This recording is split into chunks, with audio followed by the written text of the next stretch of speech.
स्वस्थ, हम सरकार और सेना के साथ, ऑपरेशन सिंदूर पर बोले मल्लिकार्जुन खड़गे।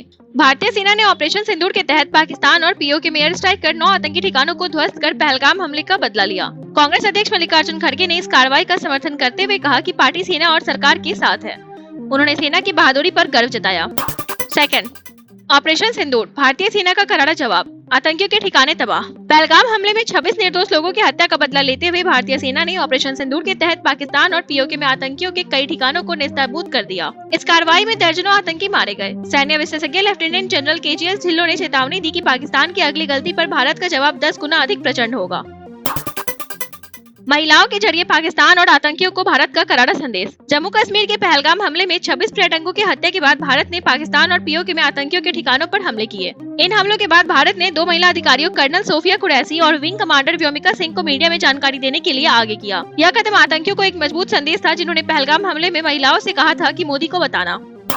ऑपरेशन सिंदूर पर इजरायल का समर्थन, कहा गर्व है भारत के एक्शन पर। पाकिस्तान के खिलाफ भारत के ऑपरेशन सिंदूर को लेकर वैश्विक हलचल के बीच इजरायल ने खुलकर समर्थन जताया है। इजरायल ने कहा कि उसे भारत के इस साहसिक कदम पर गर्व है। भारतीय सेना ने पहलगाम हमले का बदला लेते हुए पीओके में लश्कर ए तैयबा और जैश-ए मोहम्मद के ठिकानों पर मिसाइल हमले किए, जिससे आतंकी ठिकाने ध्वस्त हो गए। ऑपरेशन सिंदूर, भारत का प्रहार, 90 आतंकी ढेर, मसूद अजहर के परिवार पर भी वार। भारत ने ऑपरेशन सिंदूर के तहत पाकिस्तान और पीओके में 9 आतंकी ठिकानों पर मिसाइल हमले कर जैश-ए मोहम्मद और लश्कर ए तैयबा के ठिकानों को नेस्तनाबूद कर दिया। सूत्रों के अनुसार इस एयर स्ट्राइक में 90 आतंकी मारे गए, जिनमें मसूद अजहर के परिवार के 10 सदस्य भी शामिल थे। पीओके के मुजफ्फराबाद में स्थानीय निवासी अहमद अब्बासी ने हमले की भयावहता को बयां किया।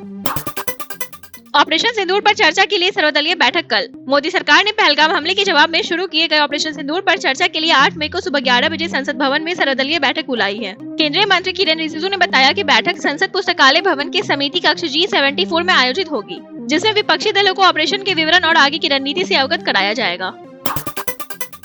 गृह मंत्रालय अलर्ट, अर्धसैनिक बलों की छुट्टियां रद्द। ऑपरेशन सिंदूर के तहत पाकिस्तान और पीओके में भारतीय वायुसेना की स्ट्राइक के बाद सीमा पर तनाव बढ़ गया है। गृह मंत्रालय ने BSF, CRPF, ITBP, SSB और CISF के जवानों की सभी छुट्टियां रद्द कर दी हैं। सीमावर्ती इलाकों में अतिरिक्त तैनाती के साथ हाई अलर्ट जारी किया गया है। जवानों को पूरी सतर्कता बरतने के निर्देश दिए गए हैं।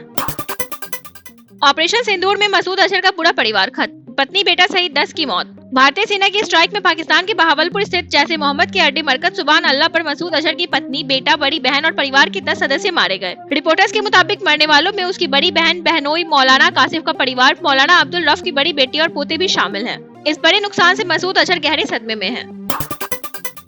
ऑपरेशन सिंदूर के बाद पीएम मोदी की यूरोप यात्रा रद्द। पाकिस्तान के खिलाफ ऑपरेशन सिंदूर के बाद प्रधानमंत्री नरेंद्र मोदी ने अपनी आगामी क्रोएशिया, नॉर्वे और नीदरलैंड की यूरोप यात्रा रद्द कर दी है। यह फैसला पहलगाम हमले के जवाब में सैन्य कार्रवाई और बढ़ते तनाव के मद्देनजर लिया गया है। अब सरकार का पूरा फोकस राष्ट्रीय सुरक्षा और आंतरिक स्थिरता पर है।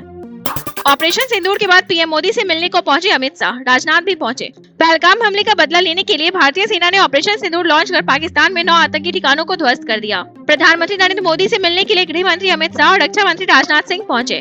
शाह ने सभी अर्धसैनिक बलों के प्रमुखों को छुट्टियां रद्द करने और सीमावर्ती क्षेत्रों में नागरिकों की सुरक्षा सुनिश्चित करने के निर्देश दिए।